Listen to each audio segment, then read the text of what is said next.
Malas itu label yang terlalu cepat ditempel. Padahal, seringkali rasa malas itu bukan karena kamu kurang rajin, tapi karena ada sesuatu yang lebih dalam yang lagi terjadi di otak dan hatimu. Mungkin kamu kewalahan, nggak termotivasi, capek banget, takut gagal, atau ya emang nggak peduli, dan semua itu valid. Video ini bukan buat nyalain kamu, tapi buat ngajak kamu ngelihat rasa malas dari sudut pandang yang lebih manusiawi. Yuk kita kupas satu-satu.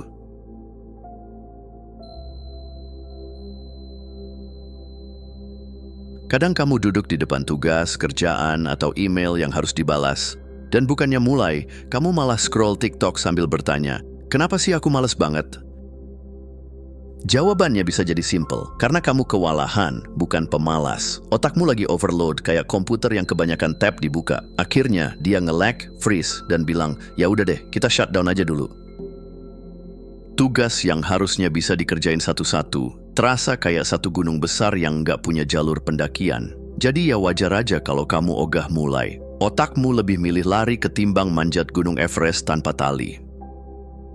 Solusinya? Gampangin, pecah tugas jadi serpihan kecil, bahkan lebih kecil dari kecil. Nulis satu kalimat aja dulu, buka laptop aja dulu, titik.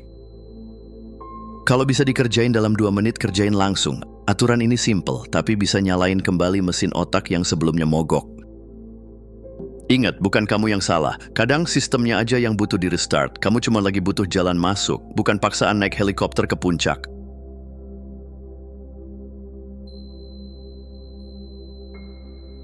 Ayo jujur, kerjaan numpuk, tapi entah kenapa tiba-tiba penting banget ngecek notif Instagram. Terus satu video lucu berubah, jadi 30 menit scroll, nggak sadar. Bukan karena kamu nggak punya niat, tapi karena otakmu emang haus dopamin instan. Kerja keras itu kayak investasi jangka panjang, hasilnya baru kelihatan nanti. Sementara TikTok langsung kasih hadiah dalam bentuk tawa, hiburan, atau drama receh. Jadi ya otakmu milih yang enak duluan. Solusinya, bikin kerjaan yang ngebosenin jadi lebih menggoda. Coba kasih reward setelah selesai tugas. Ngerjain 30 menit, lalu kasih diri kamu 10 menit nonton YouTube kesukaan. Kasih umpan buat otakmu biar dia semangat. Atau cobain teknik bundling kesukaanmu. Misalnya, kamu cuma boleh dengerin podcast favorit saat nyapu atau beresin tugas ringan. Ini trik psikologis yang ngasih sinyal. Kerjaan ini adalah hal menyenangkan. Jadi bukannya kamu nggak bisa fokus, kamu cuma belum bikin kerjaannya cukup menarik untuk ditandingi oleh serangan dopamin dari dunia luar.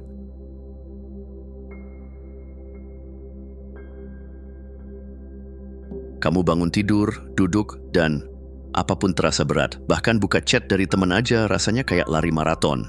Nah, ini bukan malas, ini namanya burnout. Burnout itu bukan sekadar capek biasa, ini versi upgrade dari kelelahan yang diam-diam nguras habis energi mental kamu. Jadi meskipun kelihatannya kamu cuma rebahan doang, sebenarnya tubuhmu lagi bilang, aku nggak sanggup lagi. Kita sering lupa kalau tubuh dan otak itu bukan mesin. Bahkan HP aja kalau terlalu panas disuruh cooling down, masa kamu terus dipaksa ngelakuin segalanya tanpa henti? Akhirnya kamu crash dan dari luar kelihatan kayak, ya, malas. Padahal istirahat bukan musuh produktivitas, justru dia bagian pentingnya. Penelitian juga udah bilang, istirahat itu bisa ningkatin fokus dan kreativitas. Jadi kalau kamu butuh rebahan sambil ngelamun ngeliatin langit-langit kamar, itu sah, valid, wajar. Ingat, kadang yang kamu butuh bukan motivasi baru, tapi tidur siang yang layak.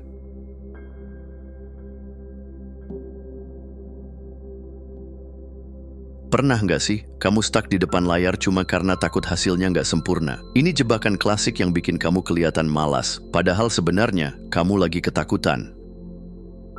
Perfeksionisme itu seperti penyamar ulung, dia pura-pura jadi motivasi, padahal sebenarnya dia bikin kamu nggak bergerak. Kalau kamu mikir, mending nggak mulai aja daripada nanti gagal, itu tandanya si perfeksionis di otakmu lagi nyetir.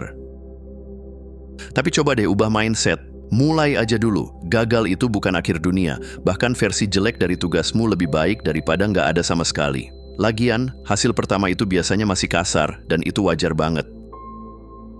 Rahasia supaya nggak kelumpuhan karena takut gagal adalah kasih izin buat bikin versi buruk dulu. Konsep bad first draft ini kayak jembatan yang menghubungkan kamu dari nggak ngapa-ngapain ke aksi nyata. Dengan begitu, kamu bisa terus maju, walaupun belum sempurna. Jadi daripada nunggu momen sempurna yang entah kapan datangnya, mending mulai aja. Kadang, mulai itu sendiri sudah separuh dari keberhasilan.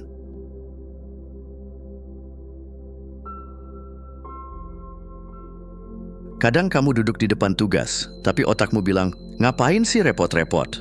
Kalau tugas itu nggak nyambung sama apa yang kamu peduliin, ya wajar kalau motivasimu amblas.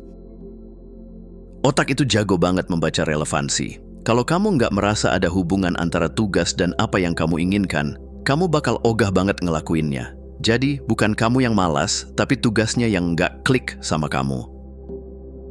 Solusinya, temukan why-mu. Coba cari benang merah yang bikin tugas itu berarti buat kamu. Misalnya, belajar bukan cuma buat nilai, tapi buat mewujudkan cita-cita yang selama ini kamu impikan. Begitu kamu nemu maknanya, kerjaan yang sebelumnya membosankan bisa jadi lebih hidup. Kalau masih susah, coba bikin tugas jadi menarik. Bisa dengan cara give it alias buat lebih fun, gamify it dengan menambah tantangan kecil, atau ubah sudut pandang jadi sebuah cerita yang seru. Dengan cara ini, otakmu diajak main, bukan cuma disuruh kerja doang. Ingat, kalau kamu nggak peduli, otakmu nggak bakal peduli juga. Jadi, yang harus diubah dulu adalah gimana kamu melihat tugas itu, bukan gimana kamu berjuang melawannya.